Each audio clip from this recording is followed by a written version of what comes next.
in a similar capacity to what we were talking about off mic, most recent episode of Chapo Trap House, they did read through the article about what it's like in the kind of like January 6th like wing of prison. Because there's a prison in DC that is like where all the people who got arrested for January 6th are, and it just seems to be a giant fucking boys club.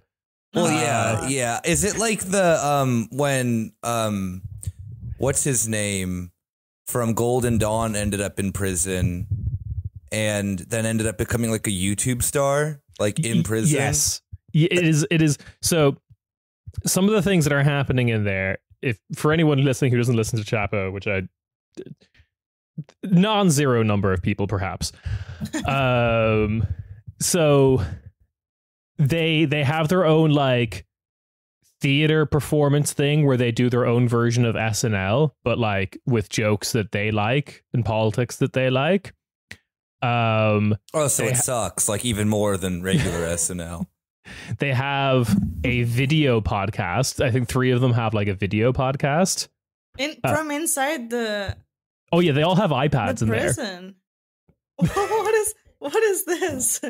They all have iPads. It's like the equivalent of like when Stalin had the gulags, and it was like, well, you could still like make music and whatnot if you were a musician. Like if you were a member of an orchestra and you happened to be in a gulag, you were still allowed access to musical instruments. Or if you were like, you could like, there was like a library. So this is the modern equivalent of that. I don't want to say like, I don't want to give them any credit by being like they are in a gulag. I think the gulag system is maybe a bit better and or worse than the U.S. penitentiary system, depending on who you ask. They exist in the one prison that still kind of operates like prisons do in like the Shawshank Redemption. Because like so everyone's autistic then. But like also they have they have like access to amenities, because people like whenever you talk about like abolition stuff, they talk about like how the private prison complex in like modern America got rid of all that shit that you see in movies of like having a library, having like a book kind of books, just having books. Actually. I'm sorry, this just made me think of like have any of you seen this bizarre video? It's going to be very much down my lane, so I doubt it. The rapper Birdman, who is like kind of responsible for Lil Wayne and like Cash Money Records existing. He considers himself like one of like, like the big top original like black moguls of hip hop. Okay. And he's done a bunch of weird business ventures aside from like,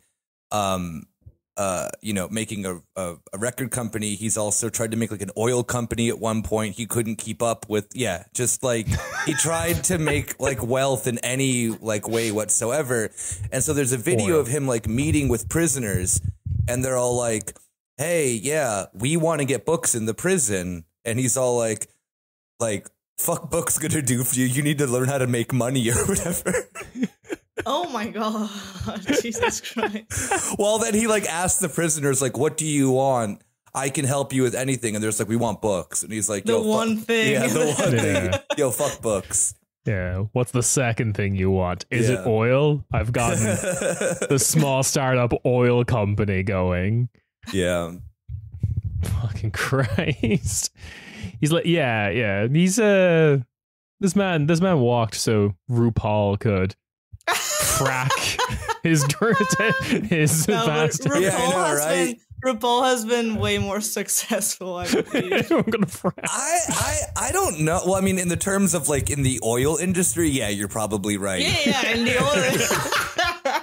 RuPaul's a member of OPEC. Yeah, it's like I mean, given Birdman is definitely in the background of a lot of music stuff, but you're probably right. I'm assuming that, I mean, he no longer is in the oil industry. Let's just say that. There you go. RuPaul, very much so. I hate RuPaul, but the funniest thing ever is when he was on Jimmy Fallon, I think, or Jimmy one of the Kimmel. Jimmys. One of the Jimmys, the one in New York. So there's one in LA and then there's the other one in New York. There is, isn't there? Jimmy Fallon is in LA, I think, yeah. And Jimmy Kimmel is New York. Jimmy baby. Kimmel is the one with the fake laugh, right? They both. I know they're Jimmy both Fallon horrible. is Jimmy Fallon is the alcoholic. Jimmy Kimmel is the one who got his career started on the Man Show. Jimmy Fallon is the one in New York, and he and RuPaul was there, and I don't know, he like quote unquote wrote an autobiography, and he was promoting it, and Jimmy Fallon was just like, you know, RuPaul is one of the greatest drag queens in the world, and RuPaul just starts going, no, a drag queen, and you can see like the fucking fear in Jimmy Fallon's eyes and face. He's like, fuck, I'm gonna get canceled so bad, because he thought that he was insulting him. And then RuPaul just goes like, I am the drag queen, I am like okay. you know, like something like that. That was, like yeah. The fear in Jimmy Fallon's face is the funniest thing. Oh, no. My god, he truly, you can see that he thought, my career is over. Yeah. Like, I'm done. The non-stop all thrills ride I got through society as a white man has finally come to an end. Yeah, No. exactly. Shit. Time to do stand-up comedy in Croatia, wherever the fuck. He was Louis in Band CK of Brothers, which is the weirdest cameo in the whole series. Oh, yeah, the weirdest cameo is Tom Hardy, who is in Band of Brothers for 3 seconds because he is naked after he is fucking someone in like the 9th episode. Oh yeah. And then also the Irish guy, that Irish actor who plays Moriarty in Sherlock. Oh, what's his name? I don't know his name, but Andrew, I know the guy you're talking about. Maybe? Well, Sure. that guy.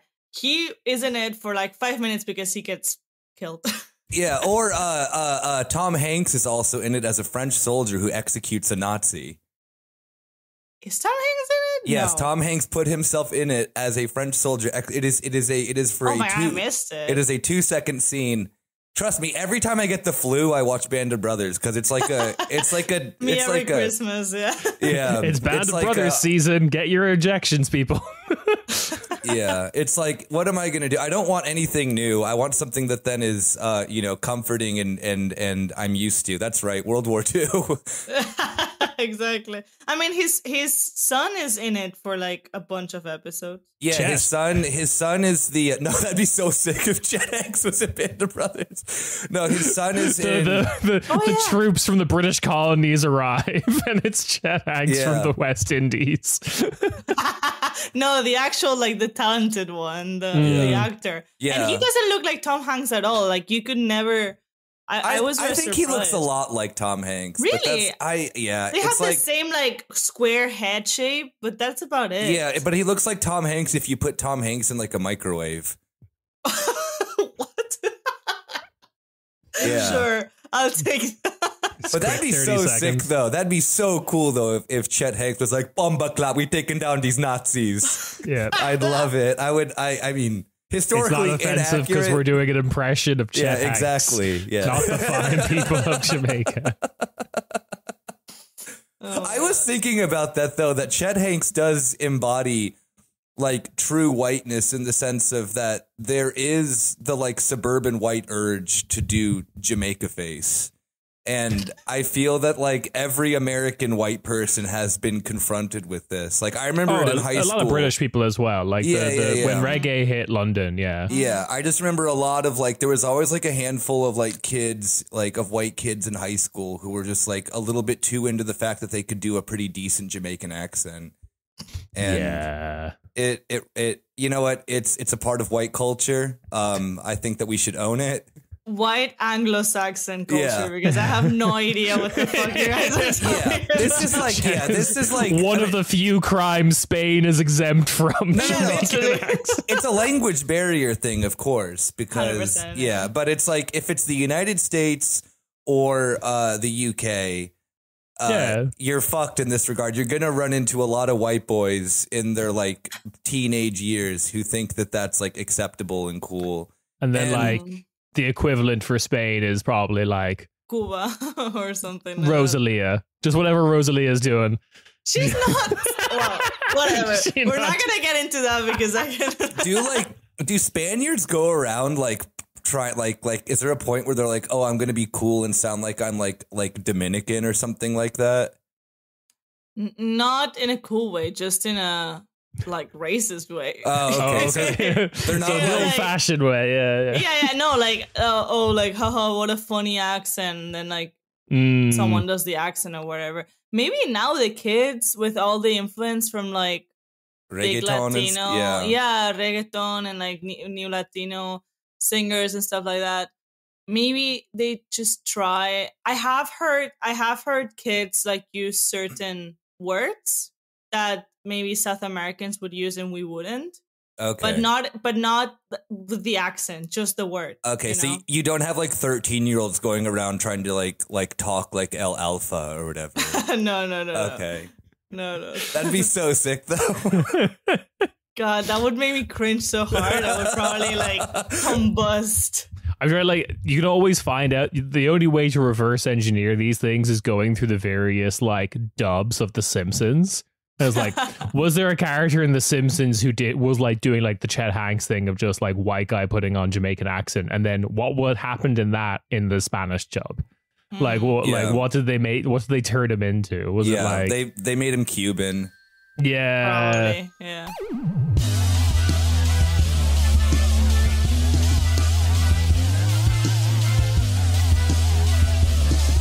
Hey, welcome to your weekly corner Späti. It is me, Ciarán, and I'm joined by Uma.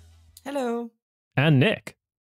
Hi. I was about to do a Chet Hanks, but stop.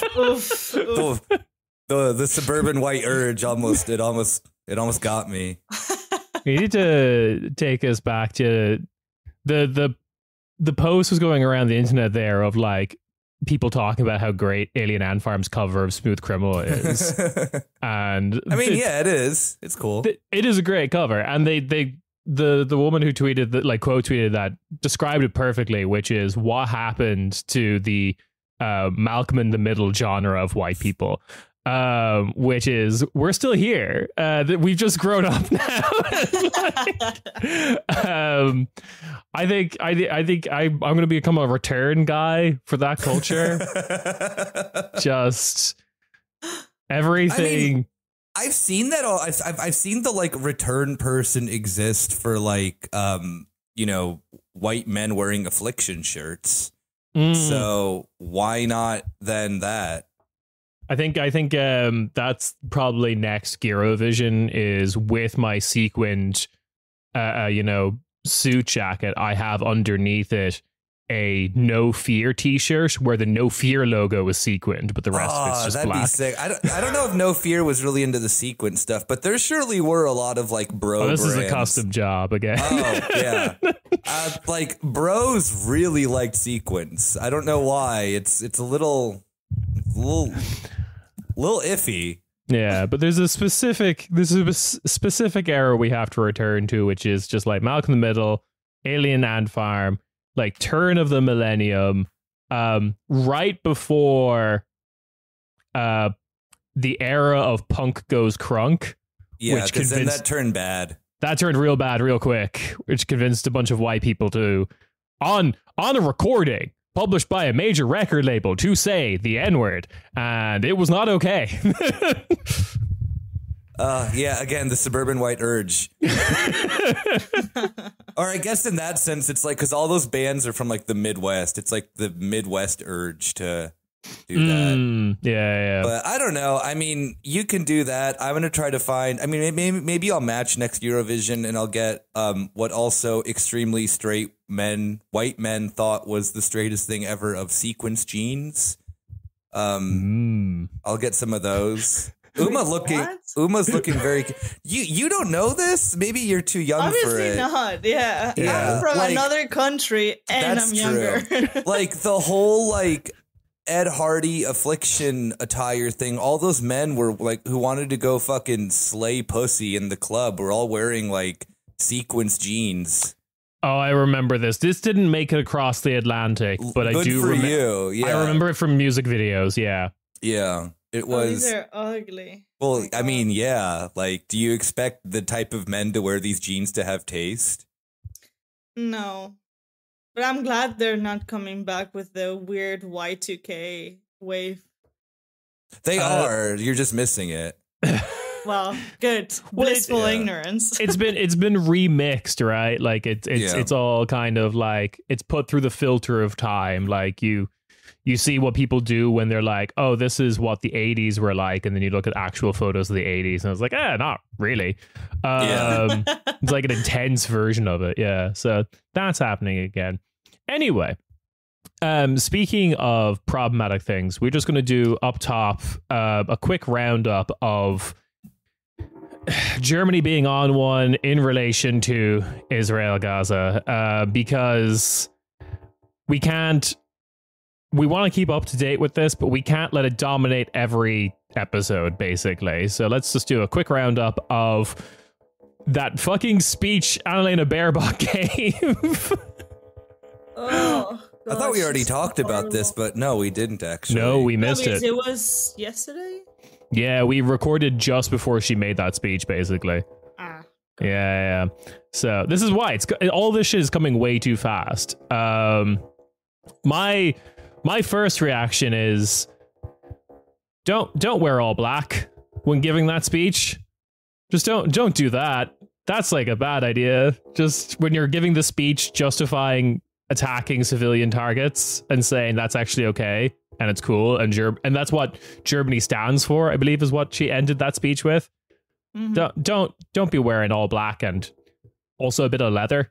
That's just like, oh, it's too much. It's like the fucking scene from Starship Troopers where Neil Patrick Harris walks in. Like, it's Evil 101.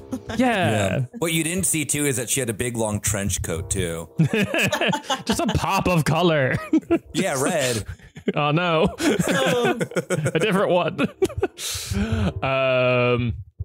Yeah, so that was not received well internationally, I can tell you that much. That one made the rounds, and I had to post her Atlantic Council quote again because it's just a very funny quote.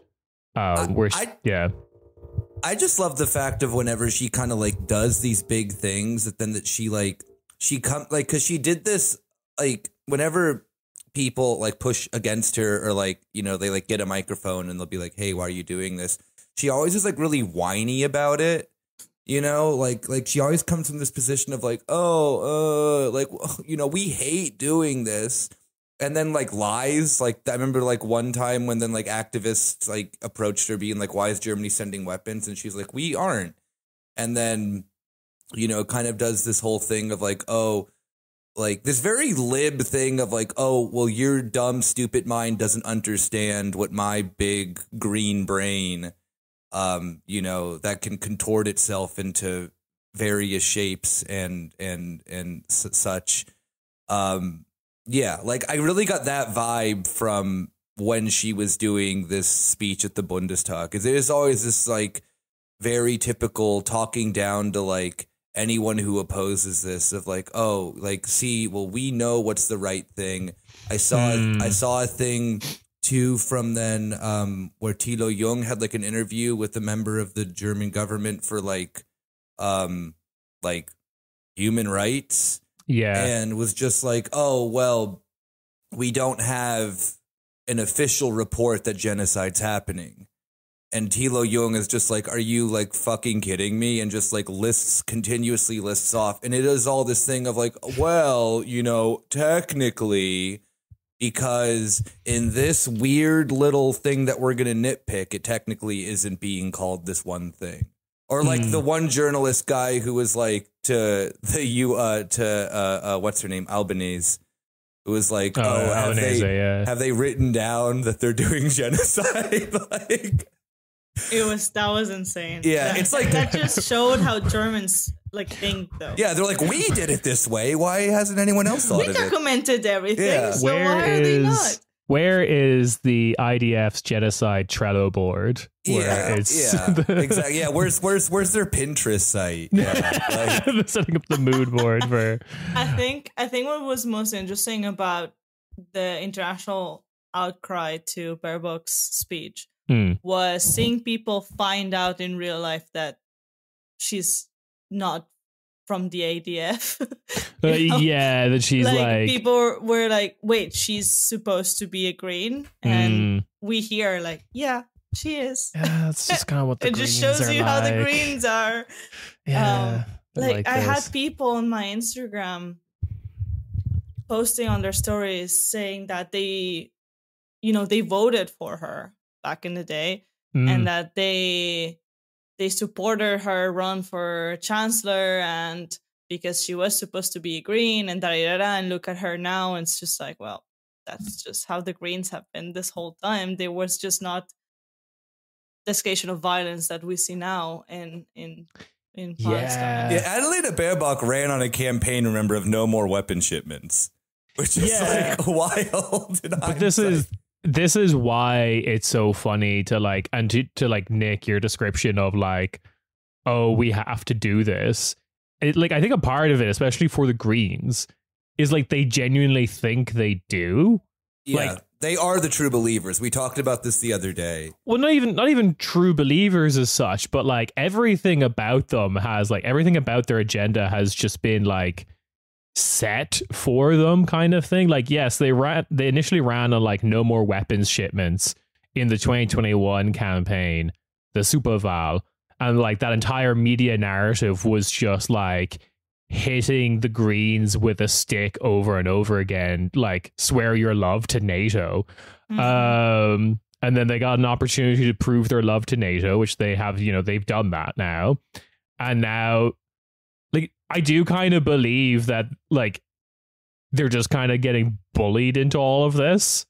Not to say that they're good, just saying that they're like the most spineless politicians in the world, that as soon as they enter into a room with someone else to say like, hey, you should support genocide, they'll be like, oh, well, I guess we have to support genocide. Exactly. That's the Greens in every country, though. Yeah. It doesn't matter. The same happened with in Ireland. The Greens voted against opening the archives of the baby and mother and baby homes. Yeah, because Fianna Fáil and Fine Gael were voting against it. Yeah, just like, you're not supposed to be a good guy. Like, what are you doing?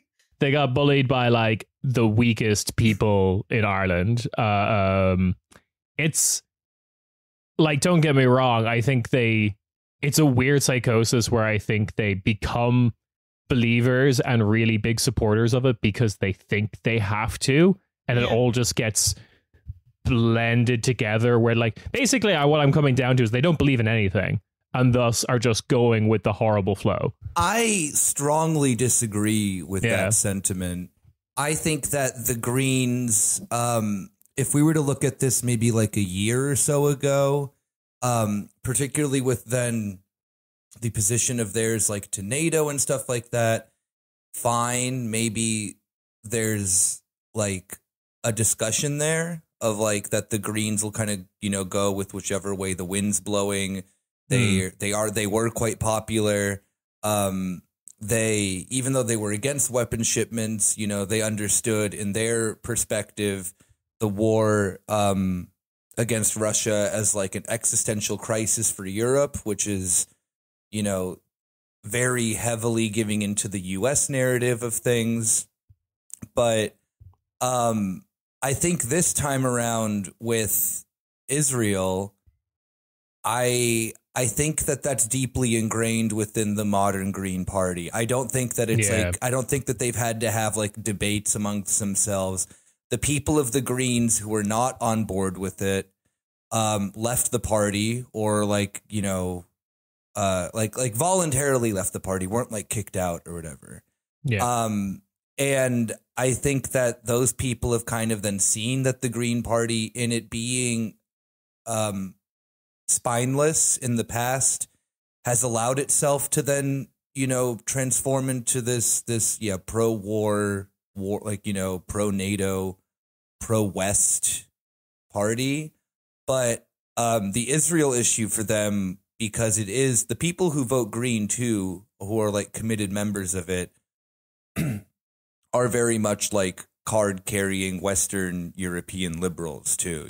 Like they buy into the whole racist rhetoric. of things like that. Not only is this a fight that Israel for its right to defend itself, they view things through the lens of anti-Semitism in Germany and this and that. One, through the German lens of don't be mean to Germany, that's anti-Semitism. And two, that they see it as like a civilization war. They end up becoming hyper. Like, I mean, look at someone like Cem Özdemir, who has then become the token brown person to then be like, see, I'm not like them. I'm not anti-Semitic. I support Israel. I'm the good brown boy. And he spent an entire career doing stuff like that. And they're very like whitewashing of their politics and their identity and this and that is what that party has been for the last like 10 years. The Greens aren't the anti-war, anti-nuclear party of the 80s or the pro-pedophilia party. Maybe they're still pro that, but it's like because they formed themselves solely around environmental issues and they were allowed to then remove their like anti-capitalist critiques quite early on, they've allowed to just kind of become a different wing of basic liberalism. So in Germany, that means undying support for Israel if you're like part of that class. So I don't think it's that they're spineless. I think that they legitimately believe Israel, first off. I think that they legitimately think that then anything that then is there to undermine Israel is Hamas propaganda. No, like they legitimately think this shit. Like read Tagesschau for one day and you'll like lose your mind. So, and the Greens are about that, Yeah, I think the thing that happens with the Greens in Germany is also just like being a huge product of media. Yeah. Like they kind of just go along with a lot of like the liberal media narrative in Germany. Like I think we talked about this before with like trying to convince Germans about like, I don't know, Palestinians are human. And I was like, I just kind of outright said like, I feel far more comfortable trying to convince like a CDU or SPD voter of that than I do a Green voter. I think you could probably win them over a little easier. And the Greens also do the media thing's interesting because the Greens have this undying faith in German media, which is something that like 50-something% of Germans don't have. And so they do this kind of thing of like this like liberal backtracking where they're like, well, we have to support media no matter what because we're liberals. And the thing that then is just very weird about German media is that then whether it be the state media or whether it be the private media is like all shit, So if you criticize, ARD or the open, the public broadcasters, you're an AFD person to, God forbid that then most of the information that they put out is wrong about Israel, Palestine. Or just like what came out with the New York Times piece of like how Axel Springer has their network of people just kind of like in control of everything bar Thilo Young. Yeah, like it's just Thilo Young is the only independent media source. I mean, it's Germany's private media landscape is two companies of Axel Springer and Funke, both who are conservative. Yeah, but then they have a revolving door between them. Yeah, and the Greens in their like they'll critique Axel Springer as like a company, but then as like a media thing, they won't go and critique it. They'll be like, oh, they are right wing, but we're liberals, we support media. But because I promised we wouldn't take up the whole episode talking about this, let's just quickly mention a last little bit of like Israel Gaza kind of like nonsense stuff that's going on, which is I don't even know how to say this guy's name. Shai Davidai? Shai Davidai? I don't know. Shai Davidai, yeah. But I would say that just because I'm Catalan. I don't know how it is actually pronounced. I think it's Shai is definitely the first name. It's the last name that I'm like, I don't know what to do with that. Anyway, he's finally been banned from Columbia campus. Yeah. Yeah. The video that he posted was so funny. He's like seething. He's so angry. And he's like, fuck you. I'm not going to go away. Da, da, da. I'm sure his lawyers are very happy. that he posted that video. Yeah. I often wonder with any of these things, but I didn't think that was going to happen with all the weird, like, if anyone doesn't remember this guy, this is the guy who kind of like Uma, maybe you're better suited to describe the first video he did where he like threw a tantrum on the campus. Yeah, I forgot what he actually was saying. Some nonsense, obviously, about he's this Zionist professor in Colombia. In Colombia, yeah, in New York, and it was right after the 7th of October of last year, and there was obviously some sort of pro-Palestinian. I think it was like a vigil. It wasn't even like an actual protest. And this guy just fucking threw the biggest tantrum ever, was screaming and yelling at everybody, almost got physical. Obviously, this video was posted online and went viral. And then he started getting like a bunch of Zionist followers on his... He became a bit of like a micro celeb, yeah. Yeah, at least on Twitter, because, yeah, he was like the one fighting against the pro-Palestinian hordes of Colombia, you know? The woke students and all that. Exactly, the woke students. And he was horrible online, but he was always on campus, always harassing students. There was this one particular student that he was always harassing as well.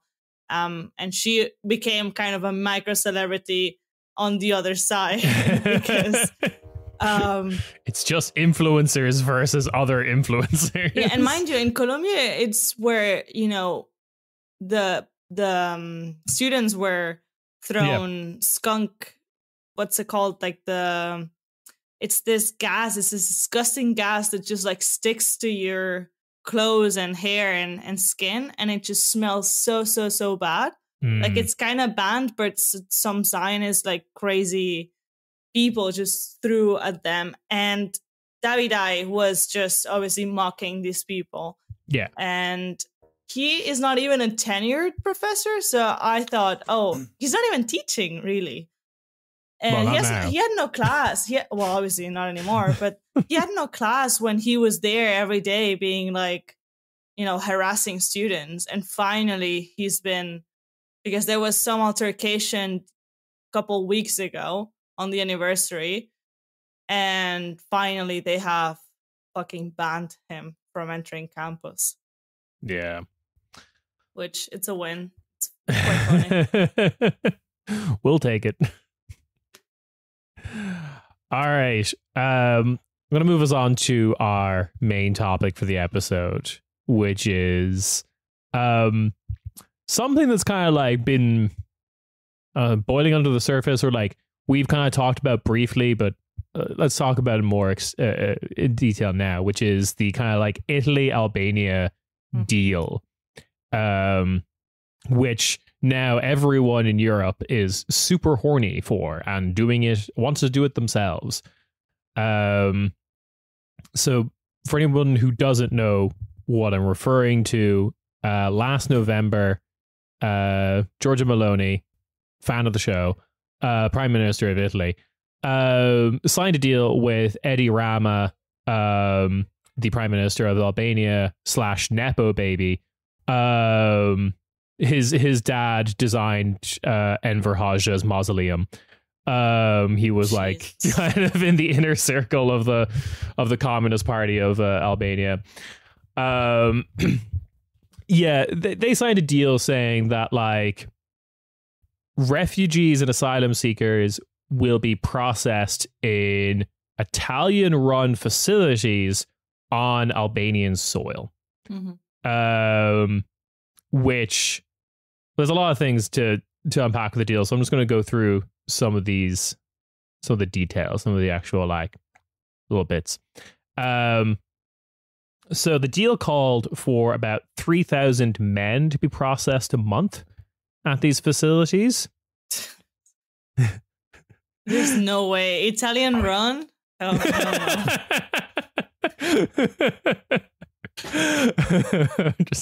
I'm assuming spaghetti's everywhere. Sorry. Exclusive. Okay, so first, a little bit of caveat is like, I'm not misspeaking. I'm not using like the generalized all men are created equal. Men, exclusively men, because they are presumed dangerous. This will cause obviously family separation.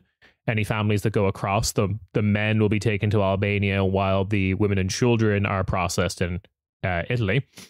And because that kind of like presumed danger is baked in with this facility, the facilities have to be read with like, everyone reads or like operates in these facilities with the presumed idea of paranoia and violence, right? Like, this is filled with men. They are clearly dangerous. They're all like, you know, ISIS members in the waiting or whatever.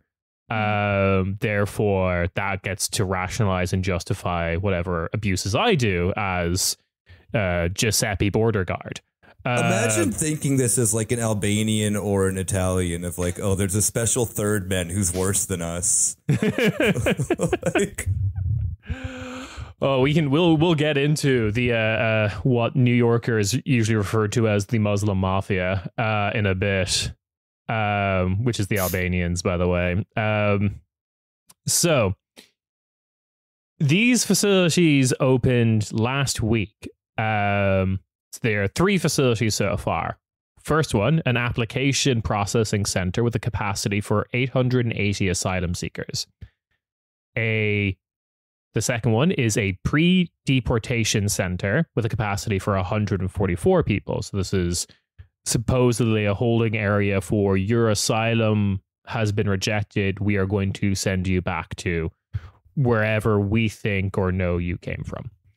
And then on top of that, the third facility is a small prison that has capacity for 20 people. Now, I didn't do very well in maths in school, but 1,044 doesn't seem like a equal to or larger number than 3,000. That's what I'm saying. Like, Yeah. that makes no sense.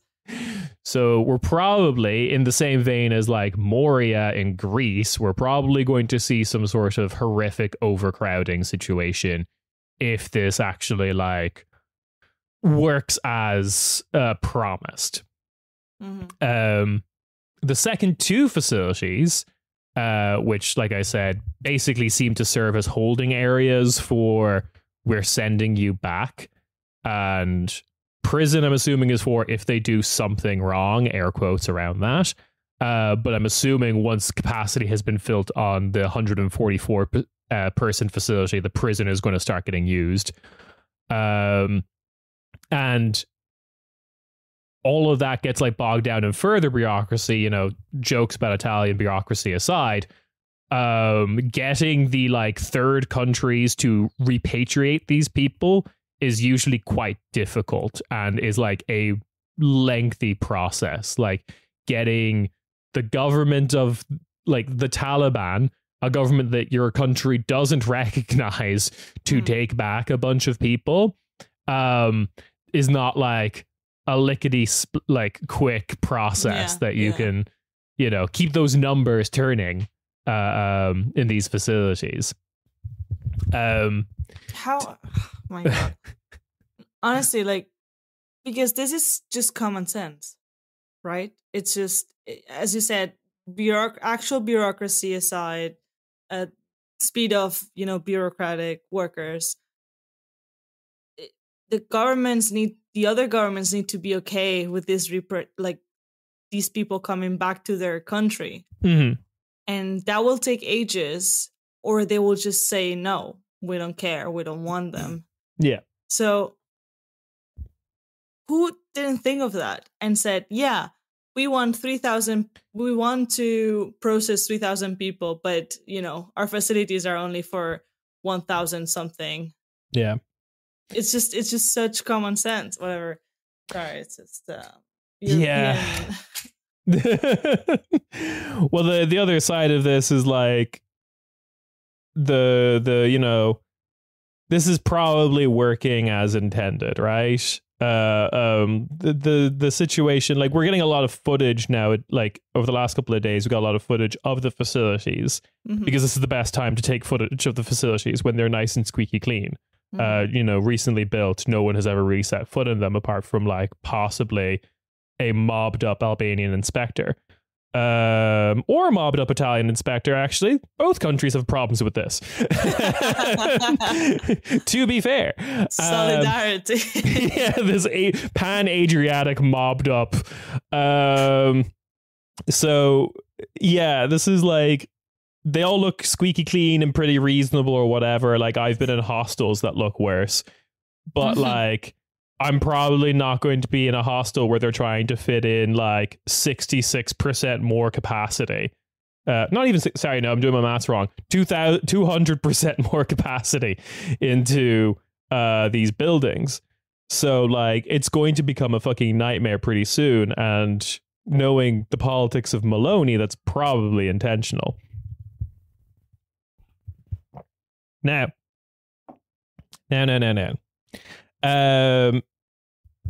The other fun little fact about this and why some Albanians hate this is that Albanians aren't really allowed inside.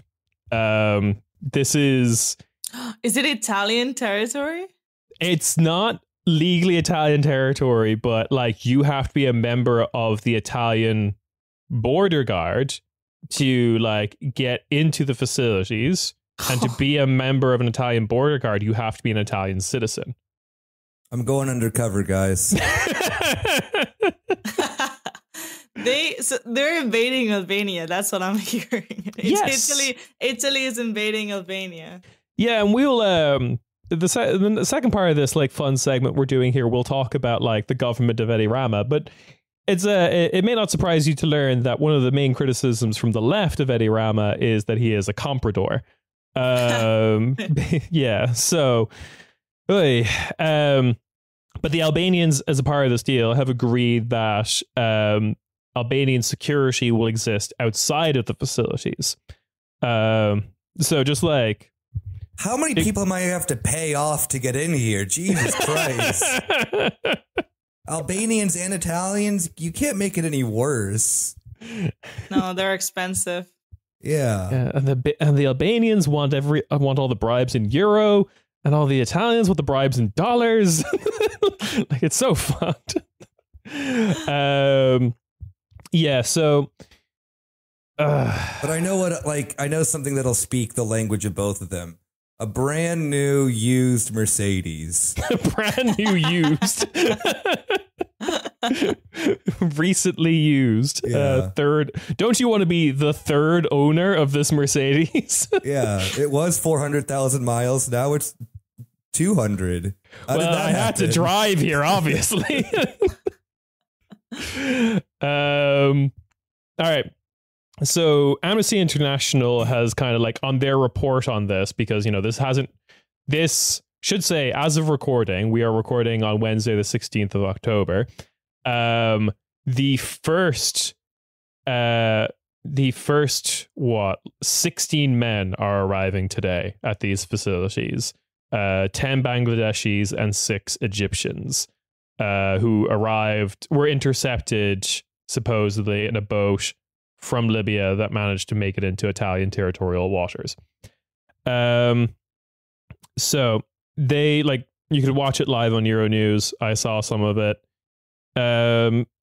They're arriving today, and like it's basically only just started up and running. But Amnesty International back in July basically published a report being like, here is all the human rights violations that are happening in Italian-run asylum processing centers in Italy. Mm-hmm. So we have no reason to believe that what happens in these Italian-run facilities in Albania are going to be any fucking different. Mm-hmm. So yeah, fair enough. Especially if nobody can get in if you're not Italian. Like, what is this sort of immunity, like weird ass immunity that they will have? Well, yeah, it's just like it's not even like weird ass immunity. It's just kind of like in the kind of like in a way that's kind of like viewed as non-threatening. Like, you can't enter the office building of like a company you don't work for. that's basically the rules they've done here. You don't work for the Italian Coast Guard, Border Guard, whatever. You can't come in here, and that just excludes like pretty much all the natives. I didn't think about it that way, but it's so fucking weird. Oh no, it's definitely been like weaponized. And presumably there will be inspections of some sort that will be just like complete Potemkin bullshit. And like Edi Rama will do like a photo op there after it's up and running for like a month or something. But speaking of the man, we should talk about this guy, because this is the other side. But we talked about Giorgia Meloni. It's fair to say that in the newest season of Corner Späti, Giorgia Meloni has been like, you know, a character. Edi Rama is not new to the political scene, but he's the other side of this deal. He's been in power in Albania for 11 years. He's going into an election campaign to get another term, which will be another 4 years again, bring him up to 16 if he gets it. Albania's Angela Merkel. Yeah, basically. And that's kind of actually what international press would kind of want you to believe when they talk about... No, that's absolutely insane. Are you fucking kidding me? Like it's because, you know, we've had European leaders that have been there for a long time that would probably like shock Americans, right? Because Americans have the kind of like strict 2-term thing. And it's always through like kind of Atlantic Council stuff that's like, ooh, this leader has been in charge of this country for X number of years. That's spooky. And then we'll just like completely have a double standard of like, Mark Rutte's been in charge of the Netherlands for like 11 years. That's fine. Don't worry about it. He's great. We love him. Look how tall he is. It just sounds. I could imagine when Trump met him, be like, he's a tall boy. Look at him. Look, he's a tall boy. Give me a stroopwafel. Yeah, so they call him Teflon Mark. They call him Teflon Mark because he's so slick and shiny. Anyway, Edi Rama does kind of have this like, it's a couple of things, right? A lot of people outside of Albania don't really pay attention to Albanian politics, unless maybe you're like a Serbian nationalist who's just like foaming at the mouth. So like when he does kind of show up in usually kind of like European coverage, the kind of stuff that I would watch and listen to, it's usually quite like, you know, glad handing, super easy kind of like discussion. It's like, Edi Rama, look at him, he's tall. Isn't that great? He's really tall, to be fair. He's 6 foot something. But and like he does all the things that appeals to kind of just like slack jawed kind of like media things. Like he wears trainers when he interviews journalists. Oh my god, that's just so fucking... Various forms of dangling keys in front of a baby. Yeah, it's just really like, how do I relate to the Albanian people? I just wear those really small Pumas that he's 2 meters tall. That's insane. Yeah, he should have gone into the league. What happened to Balkan excellence? I don't know if you can see, but like him and then Schultz. Yeah, no, he's gearing up to eat Schultz. If he was born like 20 years later, he would have been in the NBA. Nick, I have some bad news for you. He was formerly a professional basketball player. Of course he was, obviously. But like in the US? No. In Albania. Yeah, but that doesn't count because he was like playing. He was playing for like the like fucking like Tirana bunkers or whatever. Like. Yeah.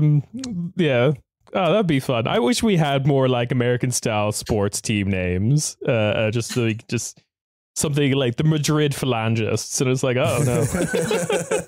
Well, at least, you know, people would be honest about what they are. What if we combined American sports team naming conventions with the politics of what's that fascist Italian club? Cost a pound. No, you mean the football Italian. club? Lazio Rome. Lazio. Yeah. I thought you meant the other club, like the boys' club. Anyway, so yeah, he has all these things that appeal to kind of like journalists and international press. He's like an internationally recognized visual artist. He speaks like 4 languages to proficiency. Whereas That's trainers just being European. Like, yeah, but like again, the jingling of the keys. Yeah. And like I think there's also just this layer of like, when especially talking to like Western Europeans, of like, oh, you speak French and English and Italian. We don't have to put up with your nonsense pig person language with Q's and umlauts in it that we don't understand. So like I think that's happening there. But anyway, within Albania, he's viewed as corrupt. What? Checks out, yeah. What? Oh god, allowing the during his tenure, the last like 11 years, he's basically allowed the mafia to rise and solidify their grasp over the country. The left view him. I'm gonna briefly talk about like the left kind of view of Rama before I go into like a more general rest of like the opposition view of him, which includes a lot of other people who would have politics we don't necessarily agree with. So the left kind of view him, like I said, as a comprador because of all this like constant appeasement to Maloney's kind of like immigration politics, the EU, US as well as a member of NATO. One thing that came up recently looking at like some kind of like left-wing blogs from Albania is like the trash bin of Europe, because he's very eager to take on all these contracts from Western European countries to process and sort through rubbish. Oh, shut the fuck up. He's corrupt and in waste management. He's in waste management, yes. We'll get to more waste management stuff later. It's ridiculous. There's other things like more local stuff, like despite all the supposed progress and stuff that Albania has been having, because they have had like China level GDP growth over the last handful of years, is that like pensions in Albania are still like dog shit. And then like in an attempt to kind of like show progress is happening in Albania, all the kind of like ill-gotten gains goes into making basically like knockoff Burj Khalifas, like these big skyscrapers in Tirana that without fail, with all of those big building projects, one construction worker has died and they just kind of like cover it up and don't really give compensation to the family or whatever, or ever improve the like working standards to make sure that like maybe a guy doesn't die the next time. So that's kind of like one of the left critiques. Anyway, it's also worth pointing out that despite all of his like, sucking up to Western powers, the Americans kind of like do view him with like a huge amount of suspect, because like Blinken was there recently. He talked about how great he was in public statements, blah, blah, blah. But back when like Rama first came into power, one of the things he wanted to do was get rid of the like incumbent head of SPAC, which is the kind of like institution within Romania that oversees corruption, like tries to stop it from happening. It's the body you report to, right? If you see corruption, go talk to SPAC. You mean Albania, not Romania? Albania, yes. You're mixing up our corrupt European countries, Ciarán. How dare you? It's all of them. So yeah, that like he wants to get rid of the incumbent there because the incumbent at the head of that organization is like not a Rama ally. And then like while that's happening, he just gets like a phone call from the US ambassador being like, "Hey, I want to oversee this process of the next person you appoint because Rama, we love you or whatever, but so like the Americans kind of like keep him close, but kind of view him with a lot of suspect." Yeah, I've always gotten the impression that Europe liked him a lot more, particularly like Germany likes him a lot, because Merkel was given. We have to like go back a few years, but like Mako got along with like him particularly well because of like the Western Balkans projects of the European Union. So he always kind of came into, which are particularly for migratory reasons, as we're seeing. And, you know, yes, the economies of, you know, these countries in the Balkans are growing. But even like Merkel acknowledged in that like final press conference that she did on with like the Western Balkan group, is that she's like, yeah, all these economies put together are meaningless to us. This is a security reason. And she just blatantly said it. She's like, the economies are like 1% of European GDP. We need, you know, Serbia, Albania, Macedonia, and all these other Macedonia is not Western Balkan, sorry. But we need all these countries to work with us more. It's not necessarily guaranteed that they'll be European Union members, because if Albania is in the process of becoming an EU member, but the loads of corruption is the thing that then primarily prevents them from doing so. But also, like, yeah, Europe has always put up with it a little bit more because Albania can kind of fit this like legal gray zone of, we can't do this in our country, so we'll put up with you doing it. But yeah, like, it makes sense why then like the US doesn't have like much more of a like geopolitical reason to be friends with Albania, except for like NATO stuff mostly, which Albania is like happy to be a part of, you know? Like, yeah. So you're 100% right in the sense of like why all of this is kind of like, you know, why we look away from all of this stuff in like the EU is because of like the security migration reasons. And also now I think more the conversation within Brussels bubble is this kind of like influence game of like keeping countries like Montenegro, Albania, North Macedonia, all the like non-EU Western Balkan countries in our orbit, as opposed to China, Russia orbit kind of thing, which like basically Serbia is kind of viewed as somewhat of a lost cause in that regard. Even but though like, they're like completely on board. Oh yeah, like we haven't done our like thing, yeah. We haven't done, we'll have to do that soon, the Rio Tinto fucking like bending, like Vucic, like suspending democracy to help like French car manufacturers. Shit that's happening in Serbia. How honorable of him. Wow. So honorable. But like Albania is kind of viewed as like definitely firmly within the pocket of like the EU.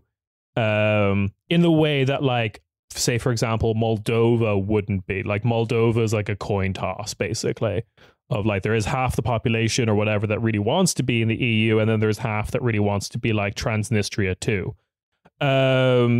So like it's a constant two Transnistria basically. So should mention that so many people around Rama have been like arrested, actually gone to jail for like lots of very obvious fraud and corruption. To which when a journalist from Rai in Italy asked him about this, he very calmly said the quote, "Every forest has its pigs," which is like such a menacing metaphor. Sure. Yeah. So like Rama's first interior minister went to prison for abuse of office. Rama's former environment minister, Rama's former deputy health minister, Jesus. Rama's old boss for a classic embezzling EU funds. And they all went to like a special purpose-built prison that has like where every inmate has a private shower, private fitness studio, and private kitchens and a podcast, probably. There is one interesting character that I think shines a lot of light on like Rama-ism. That I want to talk about, which is a guy called Arben the Tiger Atmataj.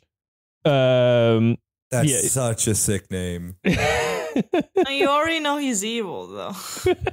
With that nickname. Maybe he's like a nice tiger. Like Tigger or something. So Atmataj is the former deputy prime minister, before that economy minister, and before that finance minister. Kind of viewed for the longest time in Albanian politics as basically like the treasurer of the whole country. And a huge part of like the Rama government cabinet kind of thing. Not quite like a Cheney figure, but like pretty instrumental. It was hard to imagine a Rama government without the tiger. Anyway, he was done for a lot of money laundering and public procurement scandals with, drumroll, waste management facilities that weren't real that he got various people to invest into and then kind of never materialized. And he just... That's the problem. You have to, like, the thing has to actually exist for you to money launder. Right? Come on. Yeah, right? Like, that's so silly. Yeah. You just don't take money and then the thing doesn't exist. Come on. At least have, like, some sort of building you can point to being like, it's that one. That's the building. yeah, exactly. Really not the smartest fraudster out there. Surely there was someone in Albania good enough at crime to have told him how to do this properly. So he did this. The kind of like the walls were closing in around him. He was getting done for all these scandals, and then his parliamentary immunity was removed. Because he had like a Walter White fucking like storage house of money that he would just go and lay on, probably. I call this the Scrooge McDuck. Yeah. Yeah, we didn't have Scrooge McDuck during communism. I really just wanted to be this. Yeah, the Business Secrets of the Pharaohs is actually direct translation into Albania translates as Business Secrets of Scrooge McDuck. Anyway, his immunity was lifted and he fled the country. And there was a SPAC, the organization I was talking about, did issue an international arrest warrant for him, and he hasn't been found. That being said, Der Spiegel did an interview with him recently in Lugano in Switzerland. That's cool. And he was willing to talk a lot of dirt about Rama. Like, he did not really want to talk about any of the crimes he did, naturally. Don't put that on paper. Look over here, but he was willing to talk about Rama. And he basically says that the secret to Rama's success was turning Albania into a narco state. Oh my God. He alleges that the Europeans, his words, with their, again, his words again, very good intelligence services, certainly must know about the full extent of like the drug mafia's control over society and how much initially weed was coming into the country and then distributed to the rest of Europe, and now cocaine. But he says turns a blind eye. He alleges that the reason for this is Western Balkan expansion and kind of like that area viewed as naturally like a sphere of influence of the European Union. And as long as like Rama keeps Albania within that sphere of influence, he can kind of do what he wants internally. If you don't really understand how this works, see Azerbaijan. But like, so yeah, the tiger, use his real name again, Atmataj, does kind of allege that he thinks that Rama thinks he has full control of the mafia. But the tiger, Atmataj, believes it's the other way around. That Rama is effectively doesn't realize it, but has basically painted himself into a corner where he is very much the puppet of the various drug mafia interests within the country. And as soon as he no longer becomes convenient for them, he might suddenly find that all of his scandals suddenly start to matter. So yeah. Great thing that Italy is now working with him, because, you know, talk about a country that also has certain parts of the country so much controlled by the mafia that they're not allowed to have elections anymore. Rama is really proud of this deal that he struck with Italy. He's also said that, you know, much to his chagrin and the chagrin of other EU leaders, he will not be able to facilitate other EU leaders, but he does kind of paint the image that his phone is ringing off the hook. Keir Starmer did a tour of facilities. The mafia keeps calling him, probably. Keir Starmer did a tour of the facilities. He's pledged like £4 million to like its upkeep or something. Why is he getting involved? What? I hate him so much. And also, as of today, again, when these like the first kind of like inmates of this fucking prison complex are arriving, is also the day in which Ursula von der Leyen circulated a 7-pager document to all other EU leaders, like the heads of government, on the idea of return hubs, is what she's calling them, which is where she says we can learn a lot from the Italy-Albania deal. Germany wants to do one with Georgia. Mm-hmm. Yeah. So, like, this is... I love that Nazism never ended. That it literally has just become neoliberalized to the point that this is what it looks like now. You don't need the hyper violence. You just need a literal in the sense of a literal archipelago of the island archipelagos of Greece being detention facilities, or the archipelago throughout Europe or European neighboring countries of prisons. Great fucking job. We did it. Like, it's really amazing how, you know, capitalism or capitalist economies and governments can just make up new forms of being so fucking evil. Mm-hmm. The border violence on behalf of various state powers have just also been getting worse. Probably link it in the show description, but I do want to highlight No Name Kitchen's report on like the actions of the Croatian police, who have been doing like these incredibly violent like pushbacks on the Bosnian border. Lots of accounts of beatings, sexual assault, and the burning of documents, taking refugees like passports and also their glasses, like various shit that the like asylum seekers and refugees need, and just burying them in big piles. So yeah, I'm gonna link to that, published in The Guardian. It's pretty bad. And it's also to say that like while this violence is increasing, both like state sanctioned in the form of like Italy-Albania deal, or like not state sanctioned wink wink nudge nudge, because, you know, you ask the Croatian government what they think about the actions of the Croatian police, they all say it's bad. It's all increasing under the context of like there isn't actually as many asylum seekers or refugees arriving in Europe as there once was, certainly compared to like 2014, 2015. So yeah. Well, this is the thing that then so interesting with then how, because this is something that like the AFD utilizes a lot, is that they're aware that that number isn't higher actually. So when they talk about migration, or not even just the AFD, but when a lot of like conservatives talk about migration, they use the general number of migrants into their country, which for Germany includes like people with like, European passports. Like me and Uma.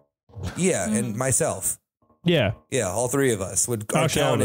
Yeah, all three of us count into the like, because the AFD keeps using this number of 10 million, but that 10 million number is only coming from all migration into Germany, legal illegal migration in Germany is extremely low, actually. And it doesn't differentiate between anyone.